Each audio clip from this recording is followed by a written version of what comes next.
महीना भर आप केवल ये ऐसे आहार करके देखिए कि जिसे तुम्हारा मन कहता अच्छा उसको हटा दीजिए।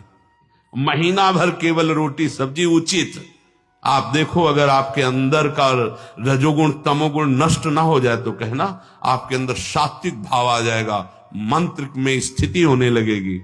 अब आप हमने देखा है जैसे गुलाब जामुन कचौड़ी पकौड़ी ये सब कहीं जैसे भिक्षान्न में मिली भी और भर पेट पा लिया तो वो रस नहीं आया भजन में, जो एक सूखी रोटी ऐसे चबा के गंगा जल पी करके जो रस आता है ना वो नहीं आता है। सच्ची मानिए पहले के बड़े बड़े भजनानंदी महापुरुष अपने जीवन को ऐसे ही। तो अपरिग्रह ये बहुत बड़ी बात है, साधक यहां चूक करता है। अपरिग्रह हम जहां चूक करते हैं उसको पक्के से बांध लीजिए, अभी आनंद की धारा में आ जाओगे। वाणी को कंट्रोल शासन, आवश्यक है तो बोलेंगे नहीं तो मौन। दूसरा उतना ही स्वीकार करेंगे जितने की आवश्यकता है। और आगे निराशा, उपासक को किसी व्यक्ति वस्तु स्थान से कोई भी आशा नहीं होनी चाहिए। निराशा हमारा परम पद में पहुंचाने वाला मार्ग है। आशा ही परमम दुखम नैराश्यम परमम सुखम। किसी व्यक्ति से किसी वस्तु की आशा बिल्कुल नहीं होनी चाहिए। कभी तो ऐसे रहना सीखो ना कि कोई आशा नहीं कोई इच्छा नहीं, और आप हृदय की बात जानते हो, आप देखना आपको जो शरीर की जरूरत हो आप देखते रहना देते रहना। बिल्कुल बिल्कुल वो एक एक कदम पर देखते हैं। जो अव्यवस्थित तो हमने देखा है एक एक कदम पर व्यवस्था। आपको अपने स्वामी पे विश्वास होना चाहिए, आशा किसी से नहीं। पहला वाणी का मौन, उचित बोलो। दूसरा सामान उतनी रखो जितनी आवश्यकता हो। तीसरा किसी से आशा मत रखो।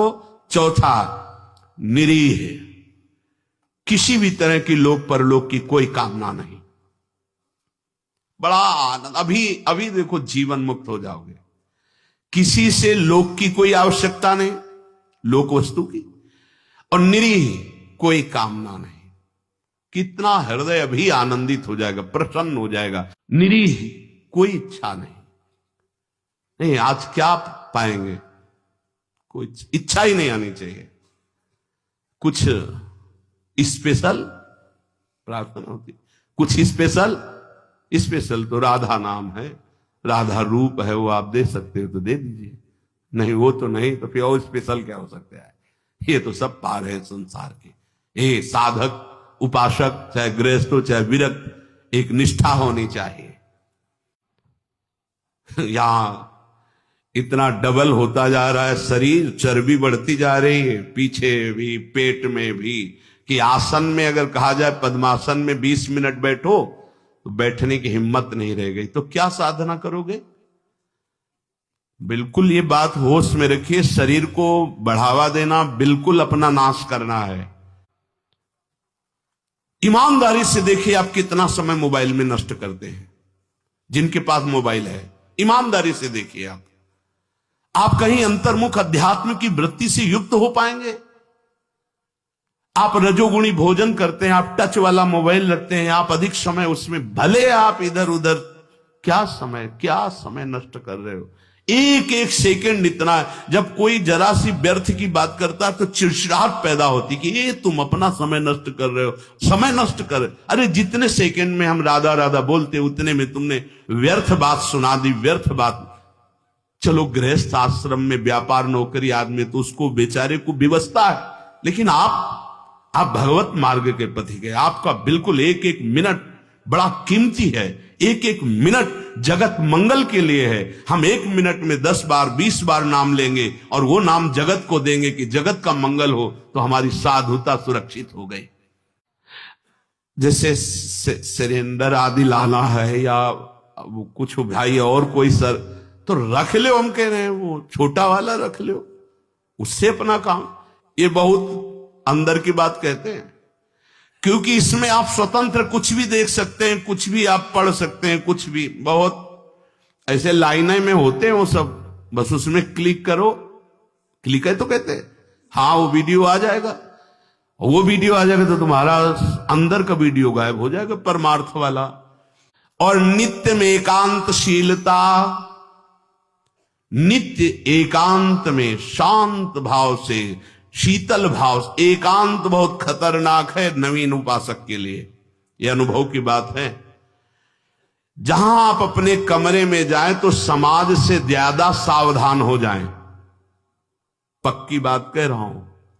समाज में तो बहुत शालीन गंभीर स्वभाव अपने को रखना ही पड़ेगा, क्योंकि हजारों की दृष्टि है। एकांत में किसी की दृष्टि नहीं है, उसकी दृष्टि है जिसके लिए आप बाबा जी बने हो या जिसके लिए आप भगत बने हो। अब एकांत आपका कहां जा रहा है वो खुद देख रहा है। जो शास्त्र शीर्षा पुरखा सहस्राक्षा सहस्त्रपात, वो प्रभु देख रहा है कि तुम्हारी एकांत में प्रिय वस्तु क्या है। मोबाइल, सांसारिक नौटंकी नाटक, या विषय चिंतन, या विषय क्रिया, वो देख रहा है। और अगर आप एकांत में शास्त्र स्वाध्याय कर रहे हैं, नाम जप कर रहे हैं प्रभु के लिए, तो वो देख रहा है, वो भी देख रहा है। इसलिए प्रार्थना है नित्य में एकांतशीलता। आपका स्वभाव एकांत में बहुत ही सावधानी पूर्वक समय कटने वाला हो। एकांत साधु का सही तो परमार्थिक। कैमरे के आगे तो सब सही बोलेंगे, सही देखना होगा, सही हरकत में रहना होगा। एकांतिक आपकी हरकत क्या है, एकांत में आपका चिंतन क्या है, यही खास बात होगी। दो मुखड़े होते हैं, एक होता है सामाजिक, एक होता है एकांतिक। सामाजिक से भी एकांतिक सावधान साधु का मुखड़ा होता है। असाधु का समाज में बहुत बढ़िया और पीछे कुछ और होता है। खास जिस समय आप शयन करने जाते हैं उस समय बहुत सावधान। जब तक नींद ना आवे तब तक माला चलना चाहिए। उस समय मन के चक्कर में मत पड़ना, ये अनुभव की बात कहते हैं।